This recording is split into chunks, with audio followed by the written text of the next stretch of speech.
always, Matthew Lyle, joined by the one, the only, the legendary Buck Nasty. How you doing this Thursday morning, Mike? Man, it's beautiful. It's finally stopped raining.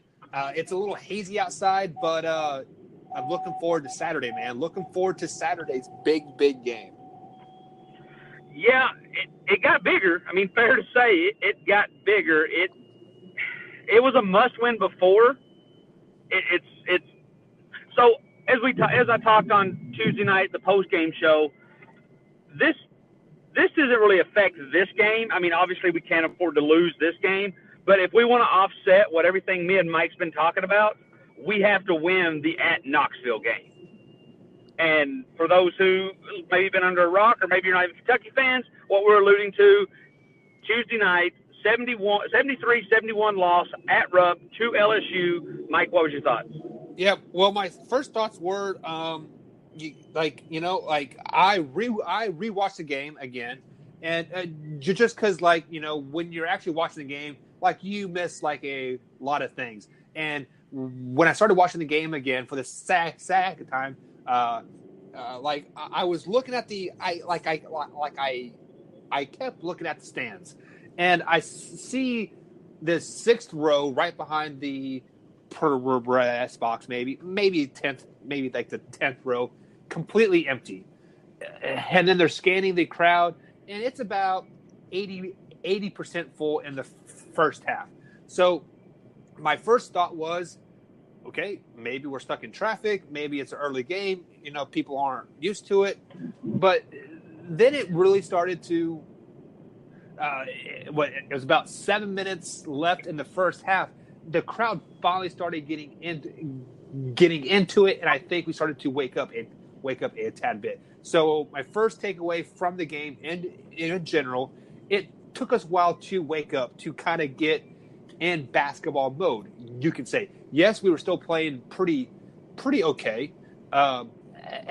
LSU was playing okay as well, but it just I really hope the crowd gets into it Saturday night, because we're definitely going to need that energy from the crowd.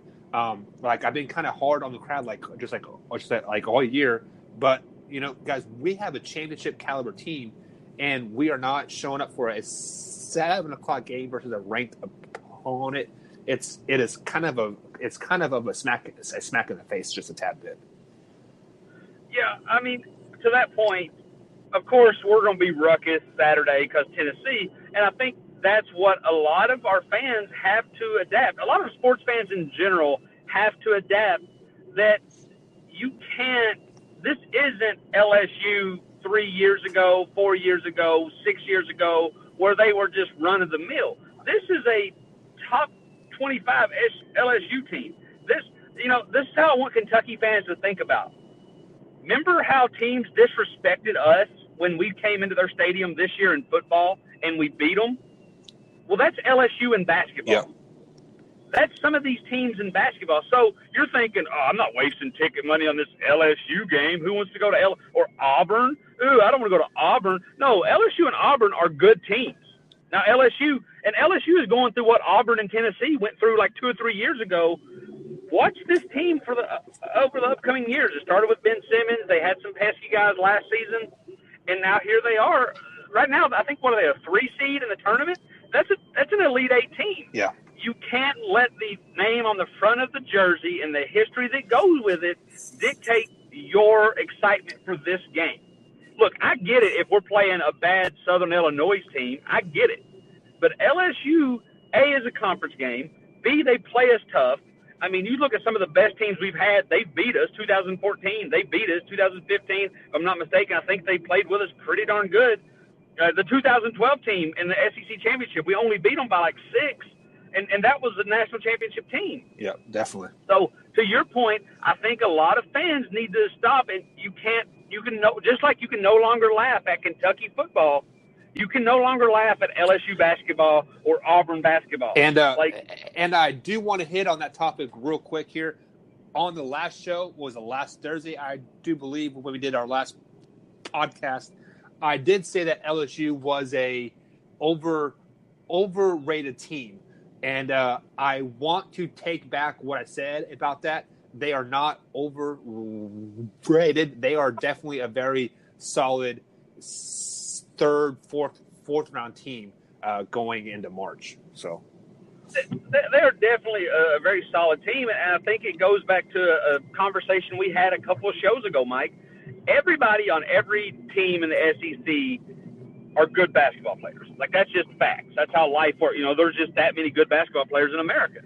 But the thing that separates the good from the great is that whole 40 minutes. Kentucky was the better team. I mean, when you saw us trying, you saw Kentucky was the better team. Right. The only problem was when it hit the 5-minute mark, I mean, they had their big guy shoot probably the wackiest three I've seen in a while, and it went in.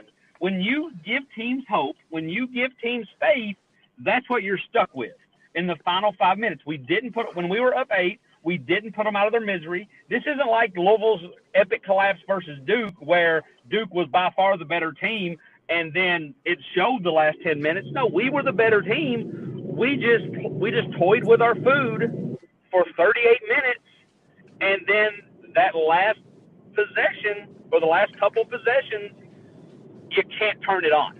We've talked about it. When you play hot in the first half and you struggle in the second half, it's hard to turn that momentum bus around, and they couldn't. You saw a crazy three by Tyler Hero. You saw some questionable plays here and there. You saw a bad angle by Keldon Johnson on that last possession, and you saw 3 guys attack one shot and not box out any of the other defenders. So that's what you get stuck with when you toy with your food the first 35 minutes. Right, and speaking of that very last shot there that we ended up getting, what ultimately won LSU the game. At first look, like on the angle that I saw it live, I thought it was a good call. Like it appeared the ball was off of the rim, out of the cylinder area, and I thought it was a good putback. But then I believe it was on Twitter where I saw the video above the rim, and the ball was still definitely on the rim. It was the half and half type of thing there. So my question to you, Matt, is since you kind of alluded to the Duke one-back win, I think what ultimately won that game for Duke was that charge call turned into a blocking call because of the review. So I'm asking you this as a casual fan, I don't want a politically correct answer, but why can we not review a game-changing play like a goaltending call, but we can change a blocking or a charge to a blocking call? So let me get real with you, Mike, because just like so many things in life, everyone wants to hold on to a previous generation. There was a time where a part of the game, where a beauty of the game was the human nature. Right. The ref's understanding of a rule. That was great and everything, 70s, 80s, even early 90s. But since then, the athletes have gotten bigger, faster, stronger. Technology's gotten better. Refs have gotten older. I mean, I'm not saying anything bad about them, but, if you started reffing in the early 80s, you're probably 25. You're probably in your 40s now. You lost a step. I'm not even making like a joke about vision and eyes. I'm talking about, can you get down the court as fast as Zion Williams can, or anywhere near it, when he gets a breakaway steal, to see if he gets a flagrant? Who knows? Exactly. So I'm all for embracing the technology, especially on calls that are cut and dry. Now, obviously, if you want to go flagrant, can be the only type of fouls you can review, I'm okay with that. But if you want to talk out of bounds lines, the call that happened at Duke, the goaltending, the 3-point, the everything in between, that's a must. And I don't want to hear anyone who says, "Oh, but how much the game's going to last too long?" Because here's the thing about it: if you're watching the game enough, if you're a big enough college basketball fan to watch it for the entirety, 3 hours or whatever it could be with all these changes, then I'm going to go on a limb and bet you have a favorite team. And I guarantee you, if your favorite team is in that situation, that extra 5 minutes is perfect for you.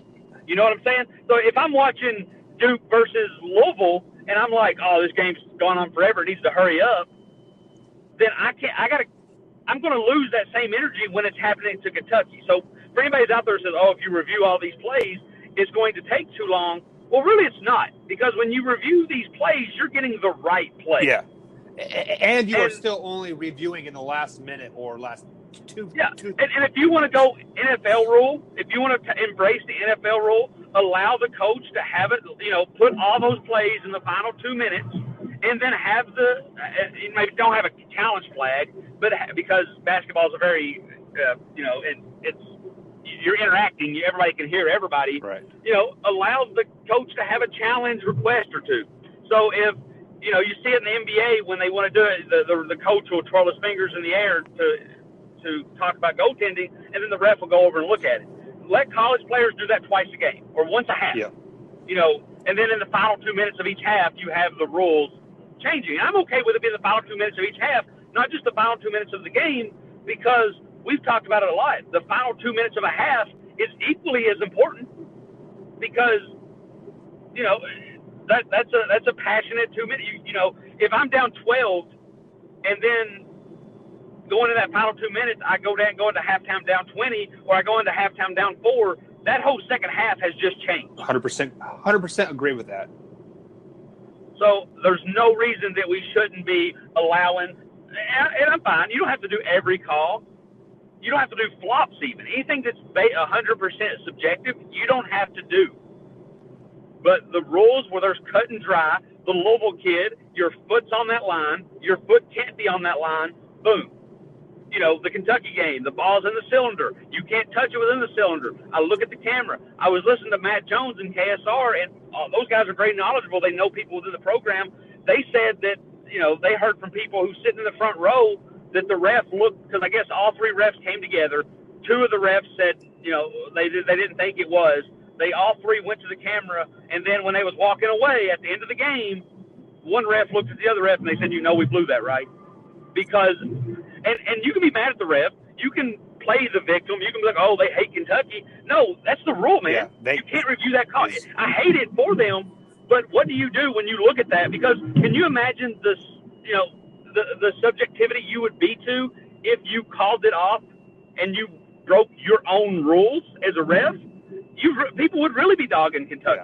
Yeah, 100%. Because, Kentucky's paying the refs. No, the refs have to do. You look and you say, man, I can't make that call. It's just like in the NFL. If they start reviewing, did a guy get 2 feet down, and you can see clear as day he shoved the guy in a push-off, and he should not have been that open, you can't do anything about it. You have to it sucks, but you have to put that on a shelf and say, I can't think about that. Yeah, I mean, I couldn't agree more, with everything that you said. And I believe it was in Coach Cal's press conference. He said, "This time next year, this will be a rule, just like the shot clock violation back when they lost to Wisconsin, I believe, in the Final Four. The very next year, you can review the shot clock. So I think Cal is 100% right on that. The NCAA kind of has this wrong. You should definitely be able to review that play in some way, some form. And if Kentucky's a big enough program that when refs make mistakes, it makes the noise, which I'm kind of glad. Yeah. So often when you hear Kentucky and refs in the same sentence, usually it's Kentucky fans being petty. Go back to 2017, North Carolina. But if Kentucky, Duke, Kansas are high-profile teams enough that when a regular season bad call is enough to change a rule, I would take it in the regular season any day. Because don't burn me like you did in 2015 Final Four. Right. Don't let that be the way we get sent home in the championship game or any earlier round. Let that be how you lose a bummer of a game. And we were talking before the show, Mike, if I'm going to lose a game, now obviously there's parts of losing this game that we won't be able to justify right away. Because, example, if we finish the season and we only have 4 losses and that loss let us win at Tennessee, me and you talked, Mike, we'll take that. 100%. the game you lost, because then you sit back and you say, okay, the game we lost, the 4 games we lost was a ugly game versus Duke, a game against Seton Hall where a kid went nuts, and a game against Alabama where we fell asleep for the final 10 minutes, and then we erased, or 2 minutes, and we erased an 11-point lead, and then we lost on a bad call at LSU. But man, we beat Auburn, Kansas, Tennessee twice. I will take those. But also, if you're going to lose a game and you're like myself, you don't want to be reminded of it every 10 minutes on ESPN. This is the perfect game to lose, because right after it, ESPN's second or favorite team, however you want to look at it, Duke, overcame an epic deficit and a Louisville collapse. So every time you heard anybody talk about this on ESPN, it was an afternote or an afterthought. Yep. They were talking about Duke comeback, Zion Williams being the next LeBron James, Louisville collapsing, Louisville looking scared, hilarious. The great picture of Zion Williams' 4 fingers indenting a full legal college basketball, not those little flat ones you get in high school. No, like I'm a legit basketball. Yep. And then when they did, it was like, hey, you turn on ESPN, they're like, no. Louisville chokes, Zion's great, Duke wins. Oh yeah, Kentucky lost. Like literally, it was just breezed over. And they actually gave us more props, because you can't talk about this epic comeback without talking about the 1994 epic comeback of when Kentucky was down 30 with like 13 minutes to go, and we came back and won. Right. So if you're going to lose and the media is going to drag it out, have it lose like this. Because I've heard literally one conversation about it.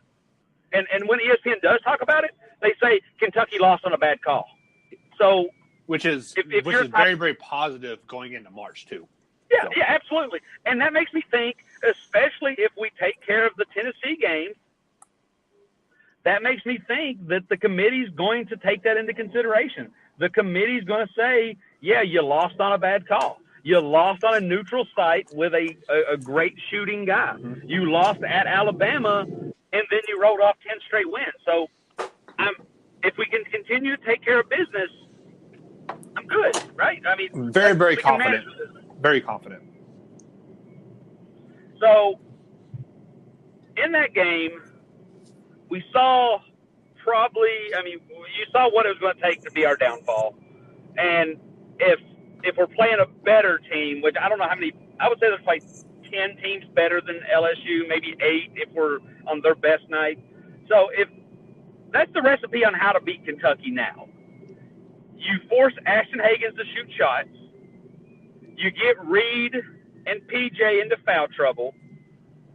And then you just hope Keldon Johnson and Tyler Hero the moment gets too big for them, right? Because they're freshmen. Yeah. So that's what you're hoping for. That's how you beat Kentucky. The blueprint is out there. The thing I will take is that I don't know how many teams can do that. I don't know how many teams can – everybody can force Hagans to shoot threes. How many teams have enough athletic, lanky, tall, long bigs to get all of our bigs into foul trouble? Even with your concern about Reed Travis being he's a little too liberal with the fouls he piles up, I don't know how many teams can do that. What's your thoughts on what it would take to beat us in March? And can it be done when we're paying attention? Or does it have to be in the Sweet 16? Like, if we go into the Final Four, can you catch us off guard? Yeah, so I think the only way you are going to be able to beat us in March is going to be a second-round game versus a team that we're kind of looking past. I hate to say it, but there will be those few teams in there that, like, you can kind of just check off that, oh, they aren't going to be any good. So we're kind of looking past those teams. But if we are focused, the only way you are going to be able to beat this team is exactly what you said, is you have to attack the post. You have to get PJ into foul trouble. He is clearly the leader, the glue, the foundation of this team, and he is starting to embrace that role very, very, very, very, very, very well. And then you have to get Reed Travis in foul trouble as well. kind of get him off the block, get him frustrated, get him a little flustered. I mean, that you do those two. If you get those two guys into foul trouble, you have a, say, 40% chance of upsetting the Cats. Like at that point, now to get you over that 50% mark, we just have to have a epic fail. Keldon Johnson has to be playing horrible. Hero has to be playing horrible. Higgins has to be, kind of forcing shots up. Just like what you said. Like, we have to have 8 of our 9 guys playing horrible for you to be able to beat us in March. Yeah, and honestly, people will say, because I do bracketology, and I take that very serious. But then when I do, like, the predictions of how Kentucky's rounds go, a lot of people say, well, why do you think that? And because I think that's the best. I feel like I know this Kentucky team. Like, for example, I would love for the SEC tournament, for us to win it, to be Alabama, LSU, Tennessee. I think those teams are good enough because they're going to want revenge. Yeah. So, for example, if we get a 1 seed, I'm a little nervous because what 8 seed is there? If you give us an 8 seed that's pesky and good, like a Seton Hall, that might beat us. Like, people, and I say this to give you a hard time too because I know you like K-State, but I kind of hope they put us in the bracket with K-State as that 4 seed because that 4 seed's the best team that could probably knock off a very talented 1 seed and catch them sleeping. You're not going to catch. Could you imagine the game P.J. Washington? Because P.J. Washington felt like K-State got one over on him because he missed 18 free throws. Yeah. I imagine if he plays this K-State team again, the man's going for 40. Oh, 100%. Like he's going 100%. But, and ironically, if Elite 8, Final 4, I don't know where, and people are going to laugh, I would rather play Duke than North Carolina because our guys are going to go into that Duke game knowing what they can do. Mm-hmm. We've already beat North Carolina, and we beat them pretty handily. We might go in sleepwalking. That's why my fear really is us dominating all through the tournament, beating the likes of K-State, Michigan, Louisville, Houston, whoever you want to throw at us, and then somehow a team like, I don't know, maybe even a Houston team who's actually a really good 3 seed right now makes the championship game. And our fans are already, because, there's that Monday, everybody goes to work. Our fans are like, oh, we've got this championship in the bag. That's a Houston team. Does Houston even play basketball? And they're a really good team, and they beat you. Mm-hmm. So I would rather play, because I think these kids are going to be prepared when Duke, Michigan, Gonzaga comes knocking. Virginia's kind of a pesky team. I'm a little scared of that. But I'm really scared of what we've seen in 11 and 14, where we're underdogs. We're beating everybody, and then, oh, hey, here's a UConn team that's going to trip us up that we should beat. So, yeah, this is my concern. Well, and also one of the factors that we do have playing on our side here is that we do have a senior on the team, and we have a couple sophomores too. So they've been there, and they've experienced a loss in the tournament. So they're starting to learn to not to look past anybody, and I think that's starting to rub off on the freshmen now, especially after this LSU loss. Yeah, I hate this LSU loss because it's a little earlier than I wanted. That Tennessee loss I felt was that's at Tennessee loss. That's still 2 weeks away. Yeah, that's a perfect loss because it sparks you for the run. And also, we're still about a month away from the tournament. I still don't want to get too hot too early. I've seen it too much. I've seen too many teams get too hot too early, and they get ice cold in February and win the Final Four. Right, but like I'm gonna play the other side of the coin here. I think this LSU loss is a good loss because this shows us that we can't look past any team too. So we have to show up and we have to play each and night from here on out. Yeah. So, I mean, I don't know. Like I said, so let's actually just move ahead because that's what I'm kind of thinking. I'm thinking because this LSU loss, we can talk about everything we've talked about, but everything, because that's just really soothing pains for the moment. we won't really know what this means for some time. So let's jump to Saturday. We both had them beating Tennessee already. I think now, like I said, the game against Tennessee that concerns me is the at Tennessee one. I want to see that one. I think now we're motivated as ever. What's your inside thought, fears, concerns, ideas for the game Saturday versus Tennessee? Well, where we're a 4-point favorite. Yeah, let me go ahead and start off with like on the fear factor here. My biggest fear going into this game is that we come in too hyped, too prepared, or maybe not too prepared, but just too hyped. So we exert a lot of energy in the pregame and then the first couple minutes of the game, and we're kind of playing out of our element because we're young. This is a very big game, and we kind of want to give it to the number one team. So my biggest fear is that we, in the first 8 or 10 minutes of the game, we are throwing haymakers and we're wearing ourselves out. We are shooting threes and they're ugly threes. We aren't getting the ball down to the post, and then Tennessee just kind of slowly starts chipping away and making a big lead, and before we know it, it's a 13-point game with 11 minutes left in the first half.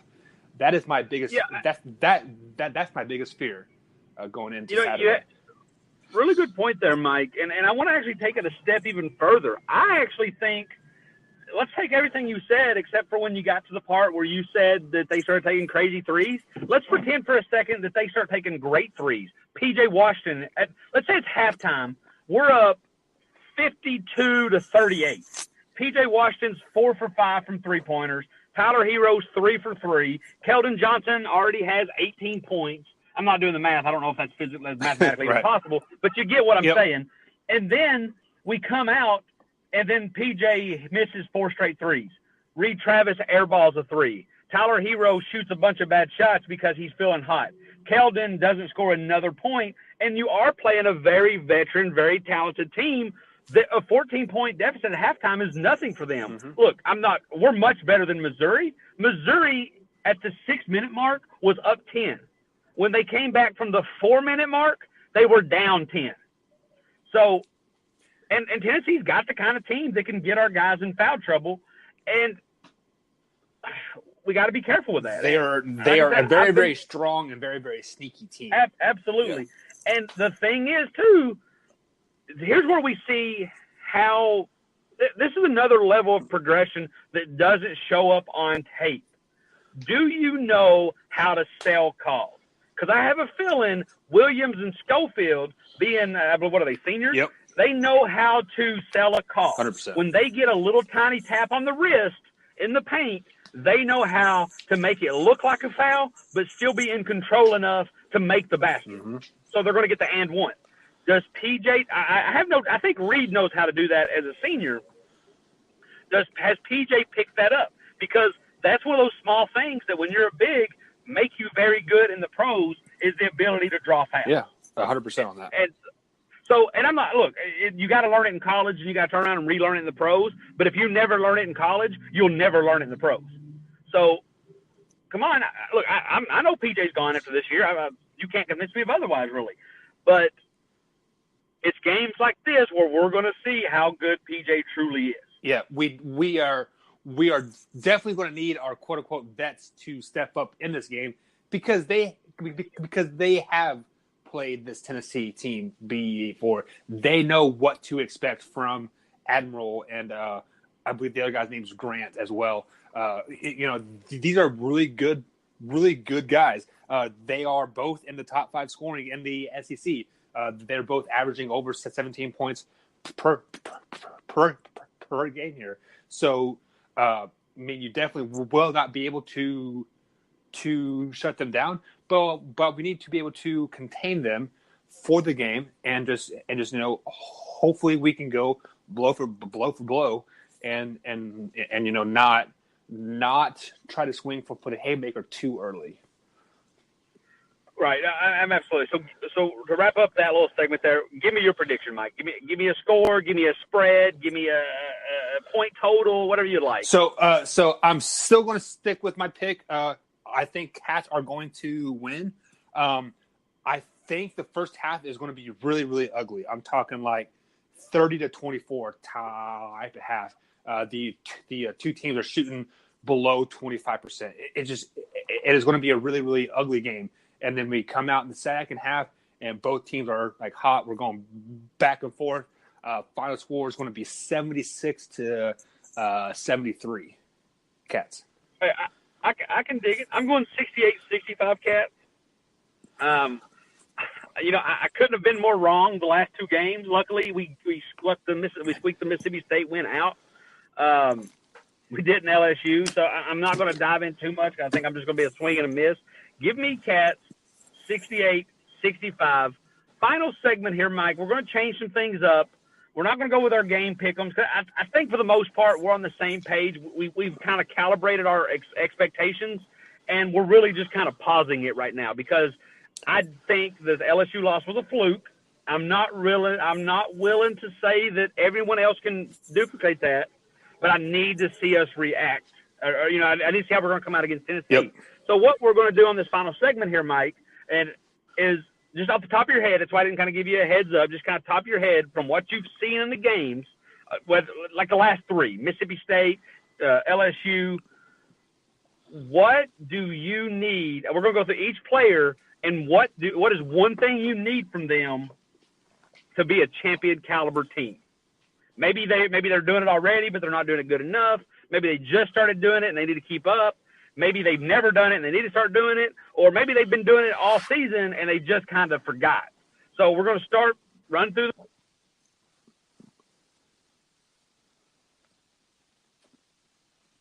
Sounds like you cut out a little bit, Matt. Are you still there? Yeah, I'm sorry. What do you need? Like, what is the one thing for Ashton Hagans you need? Oh, I just need Ashton to shoot a little bit more consistently.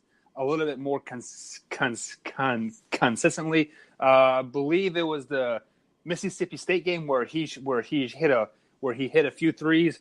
He was shooting above 50%, 60% range there, and just as a point guard, I kind of want his shooting to go up a tad bit, not as far as the amount of shots he is taking, just his shooting percentage to go up a tad bit. Yeah. Also, I'm going to echo that because he's been playing kind of sporadic on defense, but he's like a very shutdown corner. A lot of times if they're not getting interceptions, they're giving up big passes, but the interceptions are very timely. So I'll take that. If Hagans gets beat a couple times early, but he's going to come clutch late in the game, I don't want to mess with that aggressiveness. What I would like is, and it's been an ongoing joke around some of the other Kentucky fans, if you're Ashton Hagans, either when you take a shot, either step forward or step backwards, because the man takes the longest non-3-point shot ever. Right. Because he literally has 1 foot, his palm of his foot is on the 3-point line. So it's literally the longest 3-point you can take, or longest 2-point you can take. Step up to the free throw line, because the man's fast enough. If he starts knocking those down, if he can step up a or two and start knocking those down, you got to start stepping out on him, and he will blow past you to lob it up. So yeah, I need some sort of shooting. Look, it doesn't have to be the 3-point. Just give me something. Yeah. All right. What do you need from Tyler Herro, man? He seems to be kind of in a shooting slump. I kind of feel like he is. He has definitely hit some timely shots. He had that great game versus Louisville, back in January. He really hasn't had such a great game since then. He's kind of just been there. He just kind of, hits a 6 or 8 points per game. I do know he is, he is averaging over 13 points per game. I kind of want to see that average jump to about 15 or 16. Yeah, all I'm going to ask from Herro is find your patience, because you're going to get in another rhythm. It's going to come and it's going to go, and it's going to be so small that you're going to have a bad half, a bad game, and then a great half and a great game. Just don't try to force it. You don't have the luxury of an 82 NBA game season. You don't even have the luxury of the extra 8 minutes that an NBA game provides. So you don't have to take the fall-away three-pointer with two hands in your face. You don't have to take that. Find something else that gets you in a rhythm. But you'll find it because he's a shooter. It will come. Yeah. I just don't need you to hurt us along the way while you're waiting on that to happen. All right, Keldon Johnson, what do you need? What's the one thing you need from Keldon to get this done?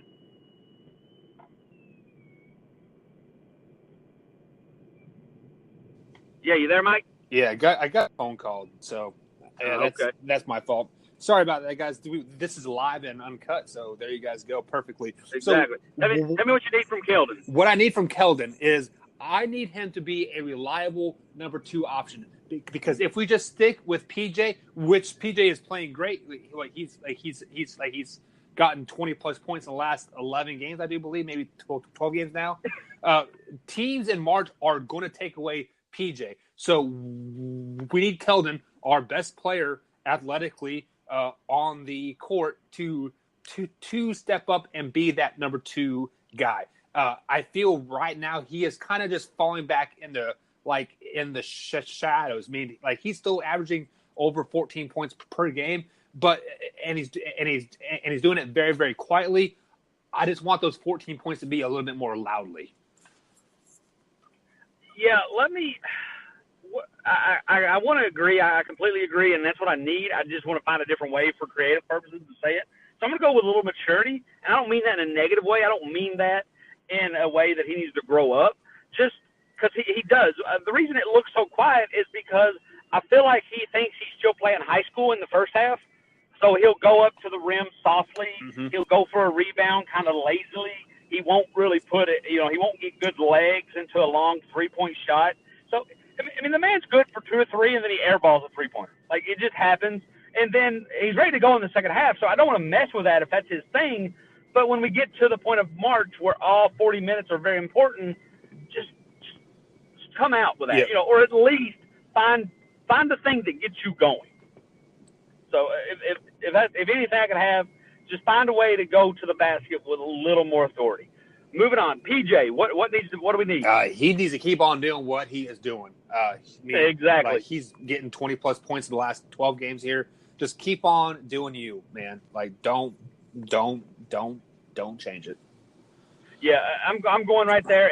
He doesn't shy away. He goes to the side where the basket is. He posts up. He keeps going. He's shooting threes. He looks like even when he's hit 2 threes, he's still excited to get right back in the basket. It's like he figured out that the fun part of basketball is dominating inside, and now he's like, I can't believe I ever did it the other way. Right. It's like really a lot of people you hear say this when they drive stick shifts.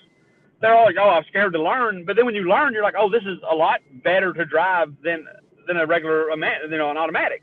So he finally learned the hard part of basketball, and it's like he enjoys it. So absolutely, keep that up, stick with it. What do we need from Reed Travis? I think Reed is doing what he needs to do as well. He is the vocal leader on the on the team. He is giving them a little bit of swagger. He's I think he's averaging 12 points per game. So I kind of want to change anything he's doing either. Just stay out of foul trouble so we can use you later in the game. This might be a little bit of a silly one here because obviously I don't know how it could happen, if it could even happen. But can we get a little bit of fresher legs? I mean, coming into the season, he already wasn't. He was the exact opposite of Zion Williams. He was the one that struggled doing a standing dunk. He at least needed 1 or 2 good steps. He's not the guy that always blocked the most contested shot. But you saw it against LSU. They took him out on the big play, which may not have been the smartest thing to do because you didn't really trust his blocking ability. You saw him not go up as strong versus some of the length of LSU.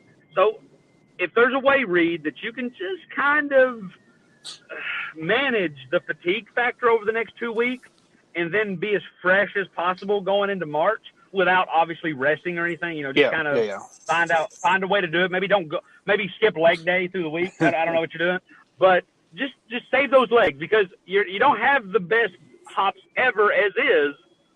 We're going to need those when it comes time to play these lanky seniors. You're stronger than them. You're better than them. We're going to need that. Because could you imagine, you know, not to get sidetracked there, but could you imagine getting the Reed Travis we got against Louisville the first time with everyone else being matured? Yeah, that'd be great. Because, you know, Marcus Bowden played really well. He hasn't really since. So I would really like that. Now I just don't want him to be gassed. So let's go real quick through the bench here. Instead of going through each individual bench player, give me a couple of things that you need from the bench row. I saw you mention it in our post-game show that you want more scoring overall. But, you know, just give me a couple of things like that. When you think of our bench, what do you think? Yeah, what do you think? Like, as of right now, I think those four guys that are coming off the bench, like, I don't think they really feel inspired to play when they come into the game. So what I'm looking for is inspired play off of the bench. They need to bring that spark. They need to bring a little bit of spunk, some swagger, some hard-nosed defense. They need to bring something that brings a different element, a different look to that game. You know, they need a couple big blocks, a couple big threes, just something to really to ignite the crowd, like get that team hype when they do come in. Yeah, you know, I'm going to cheat a little because I thought you were going to say this. I'm going to say scoring, and I know that's kind of your thought and your main idea. But if you look at it, at each level, our guards, Hero and Hagens, are really good defenders. We just need somebody to make up for the scoring. If Quickly can come in and get 8 points, that would be astronomically huge. You know, you look at Baker. If he can come in and hit 2 threes, that's what you need. Mm-hmm. You know, Montgomery and Nick Richards, if you can come in, because they're the type that they're still figuring this out. We talked about this earlier, Mike, that PJ struggled with this last year. Big men coming out of high school think the way they contribute is scoring points. And they're still learning that that's not necessarily true, but if you can get EJ and Nick 6 points, you're going – and I'm just saying, you know, not in any kind of blowout fashion. If you can get them 6 meaningful points, I think you're truly going to get some really meaningful play. You're going to get some great blocks, some great rebounds, because that's the only – in their young minds, that's how they equate being successful is scoring points. So when they're scoring points, they're more eager, confident, and motivated to do the little things. Because you see it, when Nick Richards comes out there and misses a couple easy layups, he gets out rebounded. He picks up some crappy fouls. He just does it. It's like he thinks he's a failure already, so he doesn't have any confidence. True. So I think the way to get him some confidence is get him a nice lob. I think then you're going to see, because people's going to laugh. If you remember, looking down the SEC stretch, PJ kind of struggled. It was that NCAA tournament that made he realized, oh, this is how you play big man. Don't be surprised if you see that Nick Richards. If you don't see him take that step, maybe it's a game against Radford, maybe it's a game against Memphis. I don't know who it's going to be against. Maybe it takes old pesky K-State again. I think you're going to see Nick Richards say, oh, this is how you play 7 foot. Mm-hmm. This is what you do. It was that simple the whole time. I think you're going to see it. Now, that may unravel a different point of the game. You know, last year PJ's thing was he realized how to go inside, and then he realized he was really bad at shooting free throws. I don't know what Nick's actually really good at shooting free throws for a big man, so I don't know what his problem will be. Maybe, I don't know, maybe it's fatigue. But I just think that's going to be very helpful. So I need everyone to start figuring out how to come up with points, because these young guys, when they start scoring, they will start figuring out other things when that scoring confidence comes into play. Very good point. All right, Mike. Well, that's everything I got for you. You got anything for me, big man? No, man. I am excited for this game. People have been calling it for 2 weeks. I've been telling people to pump the brakes a tad bit. Let's get through Mississippi State, LSU. But hey, it is here. You absolutely did. It is time to get excited. We're having a party over at the house. It's going to be a great time. Guys, just enjoy this big win that we're getting ready to get. It is going to re-race those LSU Blues. Absolutely. And before we go, I want to put a disclaimer for the fans. If you're listening, please understand how that rankings, whether you agree with this or not, when the AP poll comes out, these are living organisms. These are things that age and they develop. They're not a fresh start every Monday or Sunday or whenever they come out. It's like a tree. It grows, it develops, it reaches out. If things happen on one day, it can affect the growth on the next day. Because what's going to happen is, if we beat Tennessee, even if we beat Tennessee by 10, 15, when the new polls come out, we're probably still going to be ranked number 5. That loss will probably, they will probably even out. We probably won't jump up, and we probably won't fall. With Tennessee only having one loss, even if we beat them by 20, they're only probably going to fall behind Duke. So there's a good chance, even if we beat them by 20, that the top 5 next week will still be us at 5 and Tennessee at 2. And everyone's going to go nuts, and they're going to start talking conspiracy, and they're going to be like, oh, the NCAA hates us. How can a team be ranked higher than us when we're better? Let's be honest. We're not going to have 4 losses and be ahead of any 2-loss power team. That's just how this works. You know what I'm saying, Mike? I agree with you 100%, man. So I'm just giving you a heads up. Now, if we beat them twice and we don't lose anymore, that's how you get ahead of Tennessee. But you handing Tennessee their second loss in the same week that you got your 4th loss, you cannot expect, especially this late in the season where we got the eye test already. We know the foundation to this college basketball season is set. I'm just giving you a caution. It's going to happen. Because, Mike, even if we beat them by 20, I can't see them falling past a 3-loss Virginia team. They might fall past Virginia because Virginia did get a good win against North Carolina, but they're not going to fall out of the top 5. Well, and let's be honest, rankings in February really don't matter. Rankings in March matter. Exactly, but I'm trying to do my due diligence and my responsibility of supporting my fan base, and of the Big Blue Nation, but also keeping the peace and realize, I've tried to make it a theme, Mike. The committee's not out to get us. They're out to make money. They like us. The refs aren't out to get us. They're human, and they're bound with certain restrictions. And I'll be honest with you, if you want to look at human nature, you know what? Let's say a ref gives you calls a bad guy. The guy who called the North Carolina game in 2017 and got all those threats. You know who I'm talking? You know what I'm talking about, Mike? Yeah, I didn't know you were talking about. Look, I know it's easy to be frustrated and you want justice served, but I guarantee you, the next time he coaches a Kentucky game, or maybe he has already, or maybe he never will, he's not going to be like, oh, they earned my respect, I'm going to do it right. No, he's going to remember that. Mm-hmm. So when you watch last night it happened to Draymond Green. Draymond Green got called with a flagrant. It wasn't a flagrant, but guess what? It was Draymond Green. So when you think someone's out to get you, you're always going to feel like they're out to get you. I'm assuring you, no one's out to get you.